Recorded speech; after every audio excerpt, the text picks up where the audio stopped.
अगर आपको जीवन में सफल होना तो सुबह जल्दी उठना चालू करो। I was never a morning person. लेकिन रेडिट के को फाउंडर 10 बजे उठते हैं। विलियम स्टाइन जो अमेरिकन नोवेलिस्ट और एसेइस्ट है वो दोपहर 1 बजे उठते हैं। एस थॉमसन जो अमेरिकन जर्नलिस्ट और ऑथर थे 3 बजे उठते थे, सुबह की नहीं शाम की 3 बजे। उसके बाद आपको 1 घंटे तक एक्सरसाइज करके फिर शावर लेना है। पर स्टीव जॉब्स कई सालों तक हफ्ते में 1।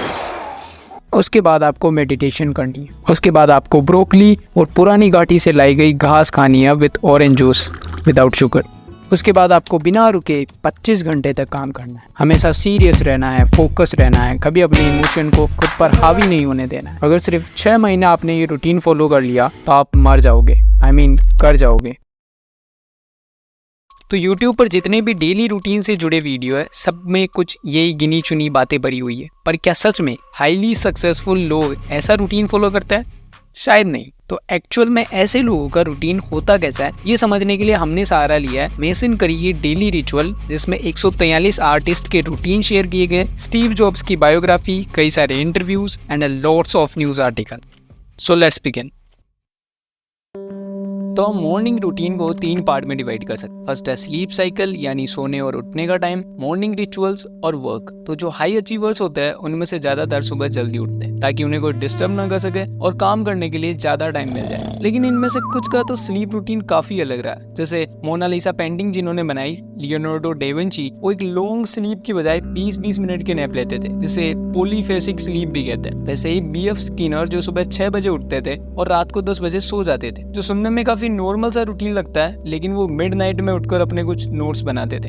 यानी कुछ ऐसे लोग भी है जो सुबह जल्दी उठते हैं, कुछ ऐसे लोग भी है जो रात को काम करने के बाद लेट उठते हैं। पर दोनों ही कैटेगरी में लोग सक्सेसफुल हुए हैं। यानी आपके उठने और सोने के टाइम से कुछ फर्क नहीं पड़ता। एक्चुअली बीच में जो आपने वो काम किया है वो सब कुछ तय करता है। अब चलो इस मामले में थोड़ी साइंस की भी सुन लेते हैं। अब बीइंग ए नाइट आउल कुछ प्रॉब्लम्स को उन्हें फेस करना पड़ता है। फर्स्ट है लो फिजिकल एक्टिविटी। एक रीसेंट स्टडी में 5000 से ज्यादा लोगों के एक्टिविटी लेवल्स 2 हफ्तों तक रिकॉर्ड किए गए, जिसमें पाया गया कि मॉर्निंग पर्सन के कंपैरिजन में नाइट आउल्स की फिजिकल एक्टिविटी कम होती है। अब फिजिकल एक्टिविटी कम होने के कारण weight gain, heart problems, muscle weakness और पुअर मेंटल हेल्थ जैसी अदर प्रॉब्लम्स भी हो सकती है। सेकंड है पुअर क्वालिटी ऑफ स्लीप। अब एज ए नाइट आउल 7-8 घंटे की क्वालिटी स्लीप तो उन्हें भी चाहिए, लेकिन सारी दुनिया के काम, school, college, hospital, shops, office सब सुबह होता है, तो ऐसे में उन्हें अपनी अधूरी नींद में काम पर जाना पड़ता है। थर्ड प्रॉब्लम है अनहेल्थी हैबिट्स। जब आप पूरी रात काम कर रहे हो तो खुद को खराब आदतों से दूर रखना काफी ज्यादा मुश्किल है। इसलिए तो एक रीसेंट स्टडी के अकॉर्डिंग ऐसे लोगों के डायबिटीज का रिस्क 72% तक बढ़ जाता है। And fourth is lack of sun exposure. आपने कभी सनराइज देखा है? हाँ नानू, बिंज वॉच करते हैं तो सुबह सनराइज देखकर ही सोते हैं। लेकिन अगर आप इन सब चीजों को मैनेज कर सकते हो तो फिर कोई प्रॉब्लम नहीं है। तो जनाब आप उठ गए हो तो नेक्स्ट स्टेप पर चलते हैं। तो अलग अलग आर्टिस्ट के अलग अलग रिचुअल्स रहे। जैसे अर्नेस्ट हेमिंगवे जो अमेरिकन नोवेलिस्ट और राइटर थे, उठते ही एक स्ट्रॉन्ग कॉफी पीते थे जिसमें एग्जैक्ट गिनकर 60 बीन्स यूज करते थे। इसके अलावा ले कॉर्बुज़ियर 45 मिनट तक डेली कैलिस्थेनिक्स करते थे। बेंजामिन फ्रैंकलिन आधे घंटे तक खुली हवा में बैठते थे बिना कपड़ों के। दैट्स टू वियर्ड, बट ऐसे ही गुस्टेव होलबर्ट एक हॉट बाथ लेते थे। वहीं स्टीव जॉब्स हफ्तों तक नहीं नहाते थे, क्योंकि उनके अकॉर्डिंग वो फ्रूट खा रहे हैं तो उन्हें नहाने की जरूरत ही नहीं है। खैर, खाने की बात आए तो उसमें भी इन लोगों की चॉइस काफी अलग रही है। जैसे Warren Buffett usually hamburger, Coca Cola और आइसक्रीम खाते हैं, वहीं स्टीव जॉब्स कई सालों तक सिर्फ फ्रूट्स खाते थे, यूजुअली एप्पल और कैरेट। इनमें से कुछ अपना दिन ड्रग्स के साथ भी स्टार्ट करते थे, कुछ वाइन की बोतल के साथ, कुछ चाय तो कुछ कॉफी के साथ। यानी ऐसी कोई सीक्रेट चीज नहीं है जो ये लोग खाते थे। खैर, अब कुछ खा लिया है तो कुछ काम करते हैं। लेकिन वर्क को लेकर सबसे बड़ी प्रोक्रेस्टिनेशन होती है लोगों की और मेरी भी, कि हमें सूटेबल एनवायरनमेंट चाहिए विदाउट एनी डिस्ट्रैक्शन। जैसे कई सालों तक मॉर्टन फेल्डमैन जो अमेरिकन कंपोजर थे काम ही नहीं करते थे जब तक उन्हें एक कंफर्टेबल चेयर नहीं मिलती थी। वहीं सोमरसेट मॉगम को काम करने के लिए एक ब्लैंक वॉल चाहिए, क्योंकि दूसरा कोई भी व्यू उन्हें डिस्ट्रैक्ट करता था। बट अपने सबसे ज्यादा प्रोडक्टिव सालों में जेन ऑस्टिन ज्यादातर फैमिली गैदरिंग में लिखती थी। इवन कुछ स्टडीज के अकॉर्डिंग थोड़ा बहुत बैकग्राउंड नॉइस कंप्लीट साइलेंस से ज्यादा बेहतर है। जर्नलिस्ट रैन रोजनबॉम की खुद की एक थ्योरी है कंपीटिंग कंसंट्रेशन, जिसमें वो काम करते वक्त टीवी ऑन रखते हैं। अपनी बात करूँ तो अभी ये लाइन लिखते टाइम सामने मोर बोल रहे हैं, पीछे गाड़ियों की हॉर्न की आवाज आ रही है, लेफ्ट साइड में पानी की मोटर की आवाज और राइट साइड में बर्तन धोने की आवाज, और नीचे भी कुछ खटपट हो ही रही है। खैर, कर भी क्या सकते हैं।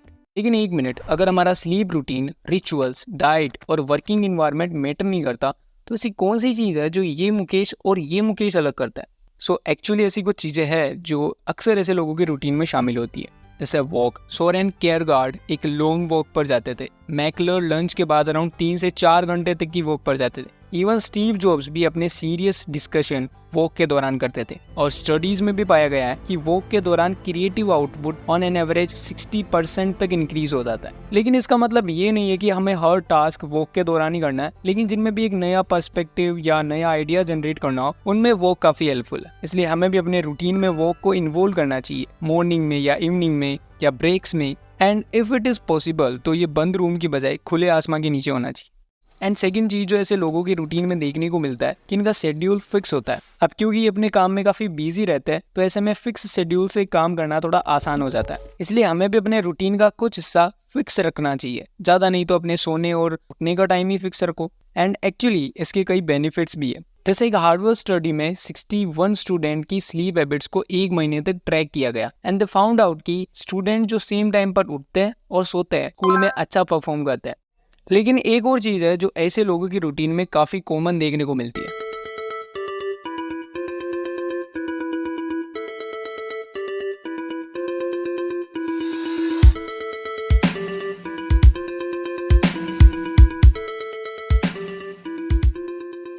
जैसे ग्रामन ग्रीन, ऑर्डन और आयन रैंड बेंजिड्राइन ड्रग कंज्यूम करते थे।